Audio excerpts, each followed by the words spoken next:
I'm Woof Spitzer, in for Sam Radisson. Here's the news. To start with, gas is now $4 a gallon. Doesn't that bother anybody? I mean, I pulled into Gas Mart today on my way to work and told Habib to give me $15 worth in my Ford Pinto, better known as the Millennium Falcon. He started the pump. 2 seconds later, he stopped it. Took my $15 and it was on my way. Half mile later, needed gas again. So I stopped in to see Istanbul of Gas and Go. He put in another $15 just so I can get to work. I don't know about you, but for what they pay me around here, I can't afford to be paying $4 a gallon for gas. I tell you people, we'll let them get away with it. It's time to put a stop to it. Unless of course you enjoy being ripped off. If you ask me, it's time to stop worrying about River and Wright, stop talking about bowling scores, and stop wasting my time with this sniper fire. And start talking about corruption in the oil business. That's presidential.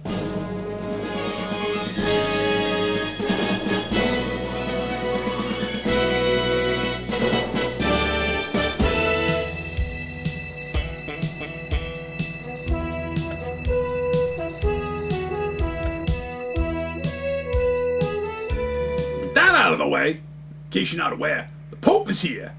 He's enjoying a historic first trip to the U.S. This week he'll visit New York with an address to the General Assembly and the United Nations, followed by a prayer service with religious leaders before Mass and rallies are held. I'm sure good old Pope Benedict says his prayers every day, just like you and me. The only difference is, in order for him to lead, he's expected to get an answer. Talk about pressure.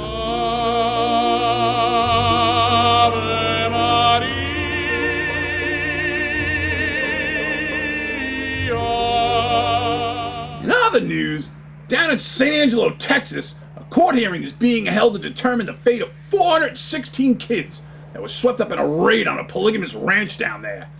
Hundreds of lawyers jammed into two-packed buildings, shouting objections as the judge struggled to maintain order. The case is clearly one of the biggest, most convoluted child custody hearings in U.S. history.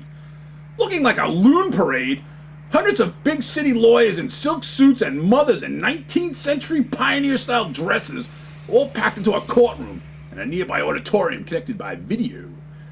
At issue was an attempt by the state of Texas to strip the parents of custody and place their children in foster homes because of evidence they were being abused, or they were in imminent danger of being abused by the Fundamentalist Church of Jesus Christ of Latter-day Saints, a renegade Mormon splinter group suspected of forcing underage girls into marriage with older men. Ha! I bet that Mitt Romney's glad he's out of the race now. Crazy Mormons.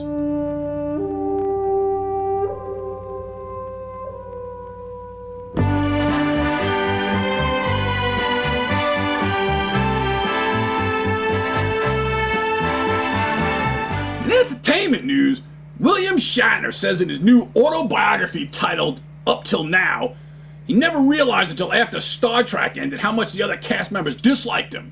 He describes working for years after the show to repair his relationship with the other actors.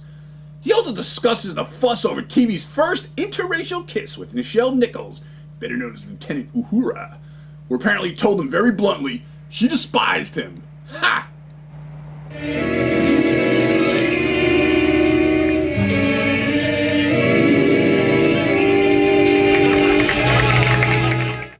Go Kirk! Too funny. I love how he always managed to be kissing someone up there in space. Meow. In political news, following Wednesday's debate, the boss, Bruce Springsteen, came out backing Obama.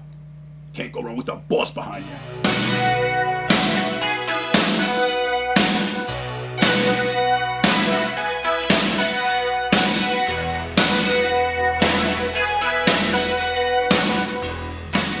And while we're talking about that debate, it took Charlie Gibson and that loon George Stephanopoulos 45 minutes before they asked one substantive question of Obama and Hillary. Waste of time. Maybe I should ask the questions for the next debate. Anyway, after putting in just a few minutes of thought, I've summarized the entire election in a little song. Here, take a listen.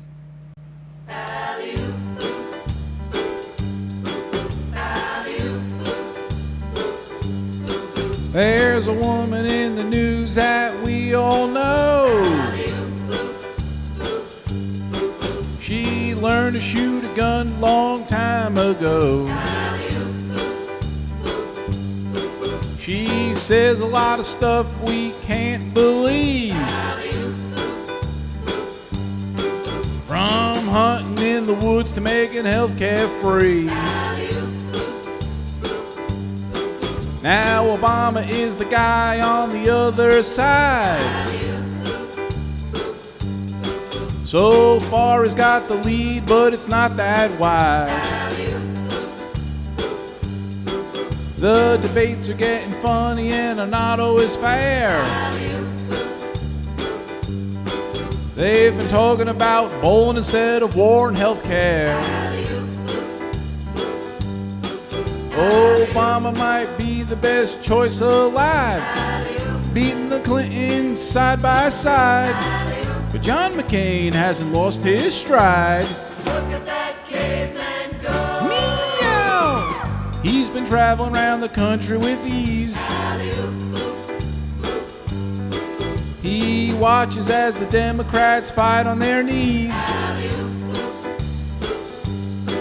When Johnny picks the VP that we'd all love to see, he might just get elected with a pretty Condi. We may not get the Jeffersons as we thought we might, but election 08's gonna be out of sight. I think the Willises might win this fight. Look at that caveman go. Meow! Ha! Pretty funny. Not too bad on that one. I give it a 6. Little pitchy, and I couldn't understand all the lyrics. However, visuals were terrific. Nice work, dog. Till tomorrow, I'm Woof Spitzer.